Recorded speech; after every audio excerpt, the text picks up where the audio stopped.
केंद्र सरकार के 3 अध्यादेशों को लेकर नूंह विधायक आफताब अहमद ने आकेड़ा गांव पहुंचकर आज किसान जन अधिकार यात्रा की शुरुआत की है। आपको बता दें कि नूंह विधायक आफताब अहमद ने कहा है कि जब तक मोदी सरकार किसान विरोधी काले कानून वापस नहीं लेगी तब तक यह किसान जन अधिकार यात्रा आगे बढ़ती रहेगी। आफताब अहमद ने कहा है कि काले कानूनों के खत्म कराने तक विधायक चौधरी आफताब अहमद जी के नेतृत्व में किसान जन अधिकार यात्रा का लोग हिस्सा बने। विधायक ने कहा है कि अगर मोदी सरकार ने इन जन विरोधी कानूनों को खत्म नहीं किया तो इसके दुष्प्रभाव हर एक भारतीय पर भारी पड़ेंगे, क्योंकि हम सभी किसानों से किसी न किसी रूप में जुड़े हुए हैं। हमारे क्षेत्र के अधिकार परिवार व लोग कृषि पर आधारित हैं। आप देख रहे हैं नूंह से लियाकत अली की रिपोर्ट। जब मैं चुनाव लड़ा था, जब मैं एक बेटा था, मेरे वालिद साहब थे। आज मैं जब आपके बीच में हूं, उसके बीच में आज मैं अपने वालिद साहब को खो चुका हूं और अब आप तो जो जनता है वही मेरी वालिद है, वही मेरी मार्गदर्शक है। और इसी बात के लिए मैं हमेशा, आज मेरे मन में बड़ी इस बात के लिए वजन है, इस बात के लिए कि मैंने 17 फरवरी को उनका इंतकाल हुआ, फिर लॉकडाउन हुआ, उसके बाद संघर्ष भी बहुत किए, हम सड़कों पे भी बहुत उतरे, लेकिन एक जनसभा को संबोधित करने का ये पहला मौका है। और इसीलिए हमने आकेड़ा को चुना कि यहाँ से हमारी नींव है और इस नींव को मजबूत करने के लिए उसमें फिर से ऊर्जा बढ़ने के लिए, आप सब लोगों के आशीर्वाद लेने के लिए, आप सब लोगों का सहयोग लेने के लिए और एक बच्चा बन के आपके ताकत लेने के लिए आपके बीच में आया हूं। आज साथियों, जो मुद्दा है वो बहुत गंभीर है। भाई दीना बैठ जा, कुर्सी दे दो भैया। आज किसान जो इस देश का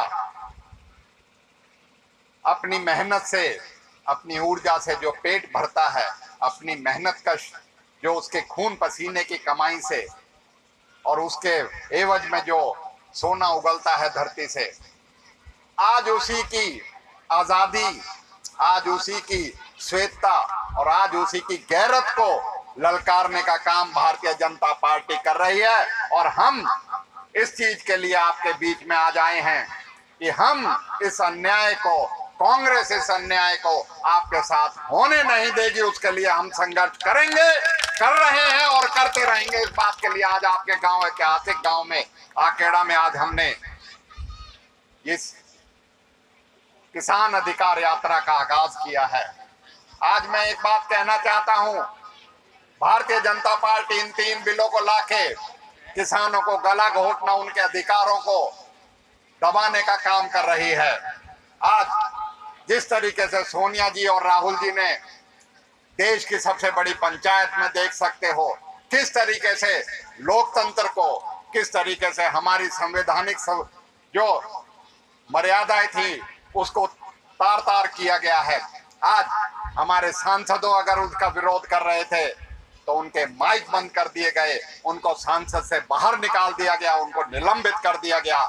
इसके लिए हम ये कह सकते हैं, आप सांसद से तो हमारे सांसदों की आवाज को दबाने का काम कर सकते हो, ये मोदी मीडिया जो है उनको दिखाने का काम कर सकती है, लेकिन इन किसानों के दिलों में जब आग जलेगी, शम्मा जलेगी, उससे ये भारतीय जनता पार्टी का अहंकार और उनका जो आज गरूर है उसको जरूर जला के रखेगी। और हम इस बीजेपी सरकार को जड़ से उखाड़ने की ताकत भी रखते हैं। ये जनता के किसान इस बात को दिखाने के लिए आपके बीच में आज कांग्रेस के नेतृत्व में है। आज इसी मकसद से हम आपके बीच में आज आपके गांव आकेड़ा में आए हैं। साथियों, हमने जो भी हमारे पास अपना प्लेटफॉर्म था, चाहे विधानसभा था, चाहे राज्यपाल महोदय थे, चाहे प्रेस का माध्यम था, चाहे महिम राष्ट्रपति का था, हमने सब जगह आपकी आवाज को बुलंद करने के लिए सब जगह गुहार लगाई है। अब तो हमें आपको लामबंद होके इस सरकार के खिलाफ जमीन पे लड़ाई लड़नी पड़ेगी, जिससे हम इसको मजबूर कर सकें कि जिस तरीके से आपको याद होगा भूमि अधिग्रहण बिल लेके आए थे और उसमें कहा था कि हम 1 इंच पीछे नहीं हटेंगे, लेकिन राहुल जी और सोनिया जी के नेतृत्व में हमने उस लड़ाई को जीता। और आपको याद होगा 20 सितंबर 2015 को हमने किसान सम्मान रैली दिल्ली में निकाली थी और उसमें मैं शुक्रगुजार हूं अपने मेवात की बहादुर जनता का कि उन्होंने अपनी रगों में जो खून हमारे शहीद, हमारे वीर जो बुजुर्ग थे उनका दिखाते हुए हजारों की संख्या में दिल्ली कूच किया था और दिल्ली का दरवाजे पे जाके एक रात पड़ाव करके इस लड़ाई को हमने जीता था और किसानों की जीत हुई थी। और जो अधिग्रहण बिल था वो मजबूरन इस सरकार को वापस लेना पड़ा था। तो इसलिए हम ये कह सकते हैं कि हम लड़ाई लड़ रहे हैं, लड़ते रहे और लड़के जीतना भी चाहेंगे। आज किसान की बात भारतीय जनता पार्टी करती है। आजादी के बाद अगर किसान को पहचान और उस चीज को किसान को ताकत देने का काम किया तो वो कांग्रेस की सरकार ने किया। 1960 के दशक में हमने हिंदुस्तान में हरित क्रांति का आगाज हुआ और उस हरित क्रांति के मायने क्या थे? उसमें यह था बेहतर से बेहतर किसानों को सुविधा दी जाए, बेहतर से बेहतर उनको खाद बीज और उनको सिंचाई और उनको बेहतर से बेहतर वातावरण दिया जाए। और मैं बड़े फक्र के साथ कह सकता हूं, मैं खुद एक किसान हूं, खुद एक किसान की पीड़ा को जानता हूं और खुद किसान की मेहनत की ये इंतहा जानता हूं कि कितनी मेहनत कर सकता है।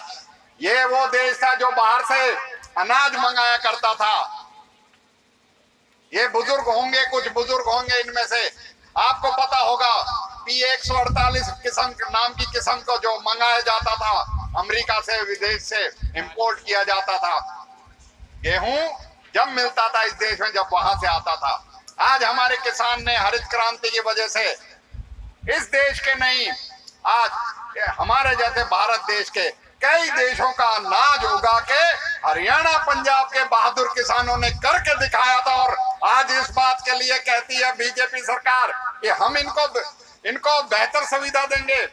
इसी तरीके से कांग्रेस ने श्वेत क्रांति की शुरुआत करी थी। श्वेत क्रांति का मकसद था कि जो किसान के पशु से जो हम दूध देते हैं उससे देश में दूध की कमी को पूरा किया जाए। हमने उस दूध की कमी को पूरा करके किसान ने अपनी मेहनत से इस देश को पहले अनाज दिया, फिर दूध दिया। हमें कर्जा नहीं मिलता था, बैंकों का राष्ट्रीयकरण किया गया और किसानों को बैंकों के दरवाजे खोले गए। खोलने के साथ साथ आप देख सकते हो किस तरीके से किसानों को इस देश में आत्मनिर्भर बनाने का काम किसान ने किया, हिंदुस्तान के किसान ने किया। विशेष तौर पे हरियाणा, पंजाब, उत्तर प्रदेश और मध्य प्रदेश इन राज्यों के किसानों ने करके दिखाया।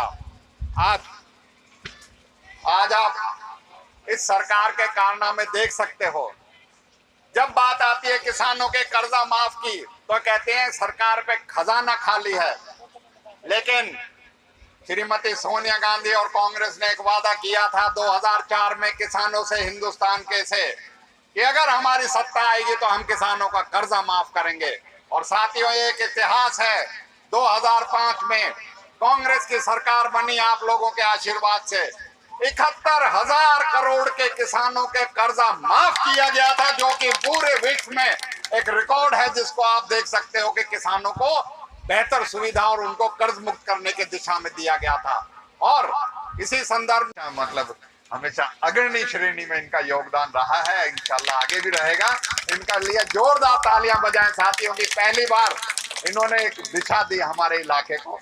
भाई अरशद चेयरमैन, भाई हमारे मियाँ जी हसन, भाई उस्मान और मेरे सभी साथी जो हैं यहाँ खड़े हैं, गांव से हमारे भाई वली मोहम्मद साहब, चौधरी इलियास, हमारे अजीज नंबरदार आकुल्ला भाई, भाई आस मोहम्मद, मास्टर लुकमान, भाई मुबीन, काजम, गुरजी, मकबूल, श्रीचंद जी जो सरपंच हैं, हादर खान, भाई सुल्तान, जमशेद और सभी जो साथी यहाँ मैं नाम ना ले सकूं उसका माजरत। और हमारी जो युवा टीम है, बड़े संघर्षशील साथी हैं जो हमेशा आपकी आवाज़ को और मेवात की आवाज़ को, मैं कहूँगा हक की आवाज़ को उठाने के लिए हमारा भी साथ देते हैं और आपकी आवाज को बुलंद करते हैं। मैं उन सब का यहाँ शामिल होने पे आप लोगों का सम्मान और जो हुक्का स्वरूप आपने आज हमें भेंट करके हमारी पहचान जो है किसानियत की पहचान को आगे बढ़ाया, उसके लिए मैं आप सब सिरदारी का तहे दिल से शुक्रिया अदा करता हूं आप सब लोगों का। और साथियों